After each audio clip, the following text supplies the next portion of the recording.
He was screenwriting partners with my mother. And he also, I remember a fight they had when, this is actually a funny, weird story in retrospect, where the studio asked him to produce one of their films. And he said yes and came back to the office and told my mother that he'd been asked to produce one of their films, and she hit the roof.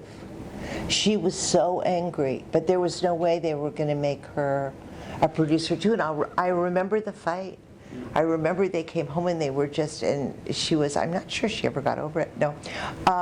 It was quite, then she went off and wrote a play by herself, and it really caused like a whole thing. I think Daddy liked having, all of us. It was a fairly dysfunctional family on their level. We weirdly aren't that dysfunctional.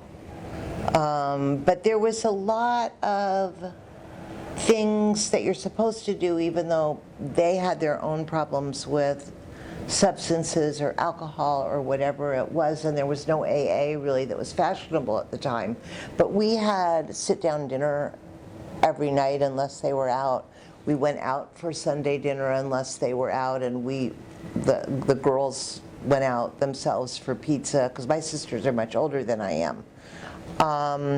And we used to read poetry around the dining room table. We'd pass around Louis Untermeyer's poetry book, and we'd each read a section, and we had to tell stories, and it was a little competitive.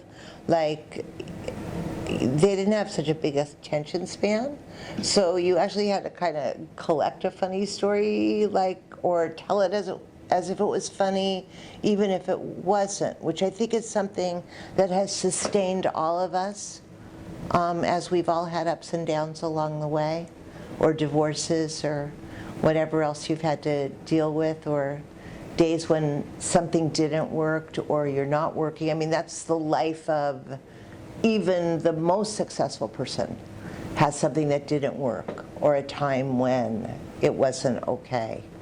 And I think it gave us stripes for that, and also stripes for kind of reinvention, which I don't think that they had the ability to do, because the studio system changed. And then, but I always wrote. I mean, from the time I was little, I had a poem published when I was 5, so some of my sisters came to it later. But I always wrote, and then I was an executive. For years, I worked at Sesame Street and the Electric Company. I was a production vice president at Columbia. I had a lot of jobs. I was a reporter. I mean, I wrote for the Lampoon. I really skittered around, and then I wrote a number of adult novels, and had a column for a little while at the New York Times and at Vogue, where I still sort of am.